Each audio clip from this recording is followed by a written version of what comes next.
de la República Francesa. Los ecos de esta figura dieciochesca llegan atravesados de contradicciones hasta los discursos de autoridades y estudiantes sanmarquinos de finales del siglo XIX. En la época en que Trinidad María Enríquez gestionaba su ingreso a la Facultad de Derecho, Pradier Foderé, decano de la Facultad de Ciencias Políticas y Administrativas de San Marcos, sostenía, con los enciclopedistas franceses, que las leyes de la naturaleza y de la providencia habían marcado al hogar como destino a la mujer. Pero, a diferencia de la francesa, se lamentaba Foderé, la criolla era una criatura carente de imparcialidad y razón, y por ello sin los atributos necesarios para ejercer una profesión en la vida pública. La identidad femenina inmutable y confiable que encarna la Marianne en el imaginario francés y que emana de un instinto maternal propio de su sexo, sufre otra permutación importante a su llegada a la República Criolla, porque si la mujer republicana francesa con su toga blanca y sus pechos rebosantes simbolizaba el altruismo, la moralidad y la temperancia del nuevo orden social, la republicana criolla parecía mostrar visos alarmantes de inclinarse precisamente hacia terrenos de intemperancia e inmoralidad. Y siendo el centro de esta moral femenina republicana precisamente su pureza, castidad, en términos de castidad, la continua vigilancia materna se imponía para evitar los peligros de la carne en las calles o en las escuelas limeñas. Y si es cierto que la imaginación novelesca encarna los conflictos de la sociedad de la que emana, entonces el destino de personajes femeninos emblemáticos como Blancasol, de esta novela epónima que mencioné al principio, o Camila, de Herencia, que es la última novela que publica Clorinda Mato, o Julia, de la novela de Cisneros, Julia, Escenas de la vida en Lima, sugiere que la presencia o ausencia del buen ejemplo de la madre era efectivamente una de las preocupaciones latentes de la época en torno al tema. Fuese por orfandad, como en el caso de Julia, o por frivolidad, como en el de Blancasol y Camila, la tragedia en la vida de estas jóvenes aparece predeterminada por la ausencia de una madre abnegada, e inversamente, en el caso de la dulce Margarita de Herencia, es la presencia abnegada de su madre adoptiva la que hace previsible el desenlace de dicha y felicidad para el personaje protagónico de la novela. En cuanto al mandato de la lectura, esta se convirtió en la consigna de la ciudad letrada desde finales del siglo XVIII, pero la respuesta al interior de la sociedad limeña parece haber sido bastante lenta, a juzgar por ese tono machacón con el que se insiste en el tema y se sigue insistiendo en el tema hasta finales del siglo XIX, hasta el siglo XX en realidad. Ciertamente las jóvenes casamenteras que abundan en el teatro y el artículo de costumbres entre principios de la República, así como las de la novela romántica de la siguiente década, se muestran bastante dispuestas al placer del baile, del cortejo y la moda, mucho antes que al de la lectura, que está ausente totalmente de sus actividades cotidianas. Es bastante largo, o sea que voy a seguir cortando. En Ave sin nido, esta es la única escena a la que les había hablado, ¿no? En Ave sin nido, Lucía Marín comparte, esta es la escena que resalta por su excepcionalidad en toda la literatura del siglo XIX. Lucía Marín comparte con su marido, sin necesidad de mucha persuasión y marcando con ese gesto una complicidad que la diferencia ética y estéticamente del resto de las mujeres, de la bárbara sociedad andina en la que se mueve ella, Quilla, que es el escenario de la novela. Comparte con él un momento de lectura en el tren que los lleva a Arequipa rumbo a Lima. Su marido va a leer Las tradiciones de Palma y ella, en cambio, optará por el género considerado como naturalmente más sintonizado con el alma femenina, que es el de la poesía. Se argumentaba mucho en la época que la poesía era efectivamente el género femenino por excelencia, porque para cultivarla no se necesitaba hacer alarde de inteligencia o de mucha ilustración. De lo único que se necesitaba era de suficiente sentimiento. Queda pues ahí el vínculo entre la poesía como género amoroso, género sentimental. Estamos hablando, claro, de la poesía romántica más pobre, ¿no? Con el alma femenina o con la lectura femenina. Bueno, la lectura enmarca otra escena amorosa clave de la misma novela, aquella en la que Manuel Pancorbo, que es un joven provinciano con ambiciones de estudiar Derecho en Lima, se enamora de Margarita Yupanqui, la huérfana mestiza recientemente adoptada por el matrimonio Marín. No por coincidencia, el destino de las dos aves sin nido del título quedará enlazado para siempre desde el momento en que Manuel sorprende a la joven, quien recién hace sus primeros pininos en la práctica de la lectura, entreteniéndose con la lectura de Juan el Pulgarcito, escena que lo enternece profundamente.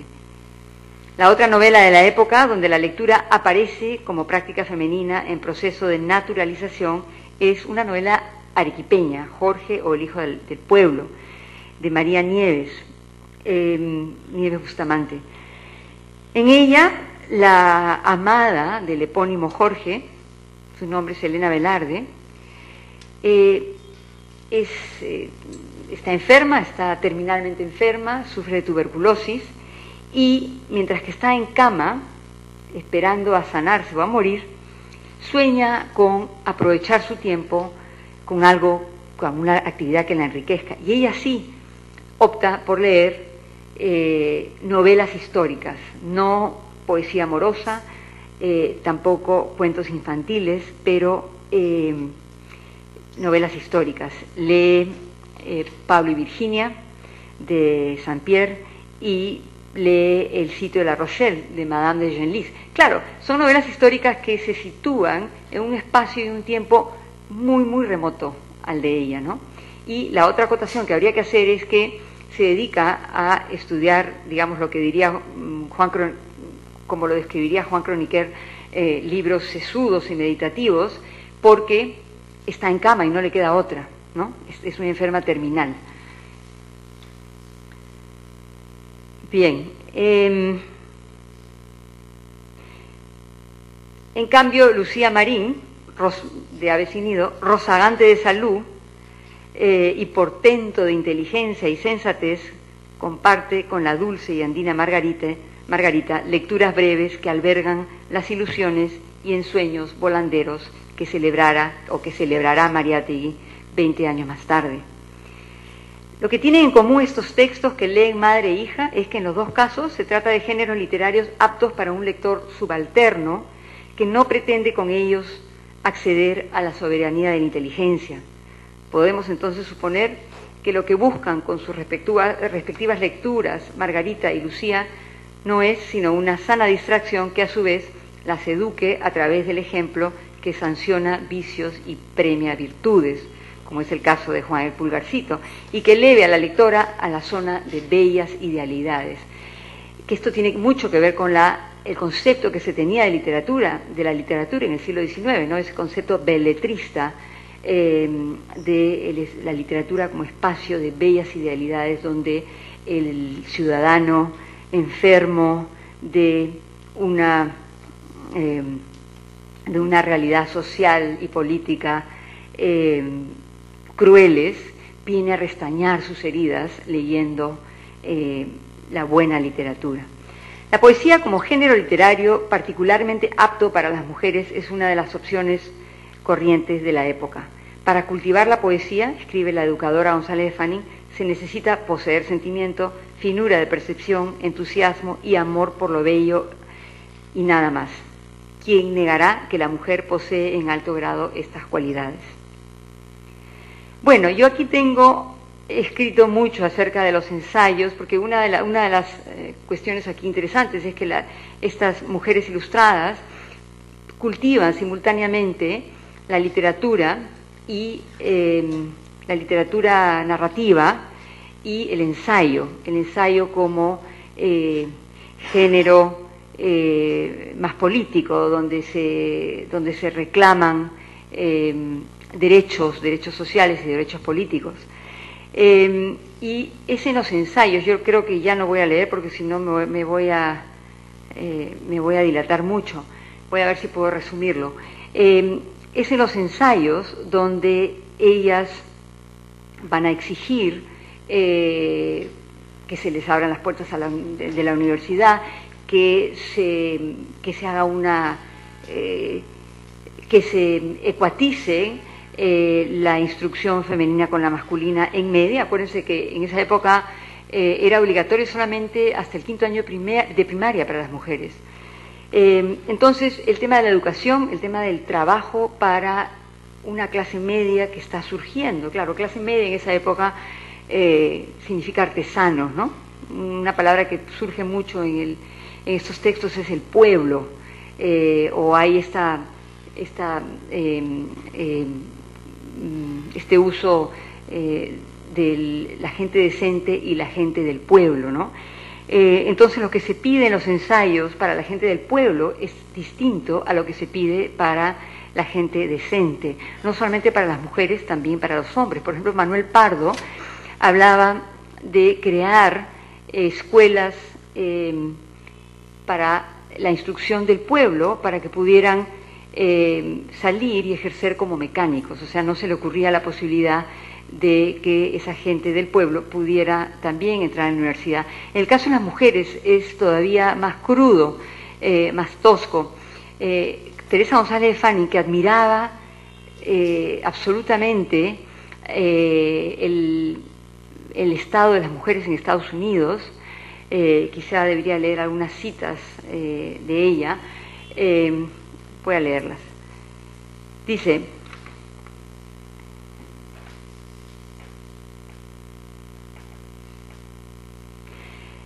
bueno, tanto Clorinda Mato como González de Fanning se refieren mucho a lo que está sucediendo en Estados Unidos en ese momento, en sus ensayos, ¿no? Mato seguía con fervor el proceso de incorporación de las mujeres a la universidad y al mercado del trabajo en Estados Unidos.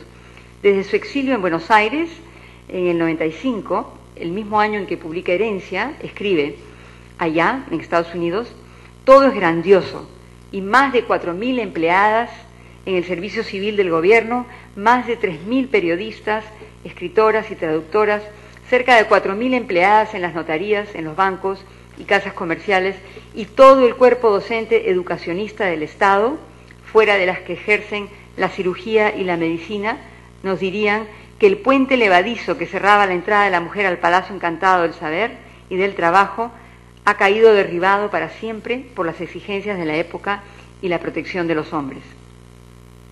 Esta admiración por la entrada de las mujeres norteamericanas en el Palacio del Saber es compartido por González de Fanning, quien también en el 95 y desde Lima celebra por su parte las grandiosas universidades del norte, donde las mujeres pueden aspirar a tener personalidad propia, dice ella, más allá del matrimonio.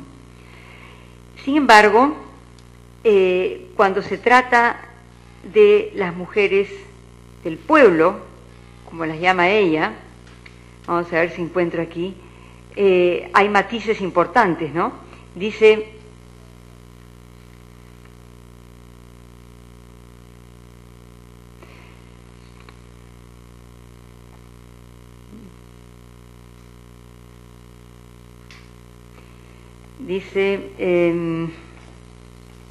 que el problema de crear escuelas públicas donde vayan las hijas del pueblo con las hijas de las familias decentes es que las hijas de las familias decentes pueden contraer enfermedades físicas y morales, y que las hijas del pueblo pueden salir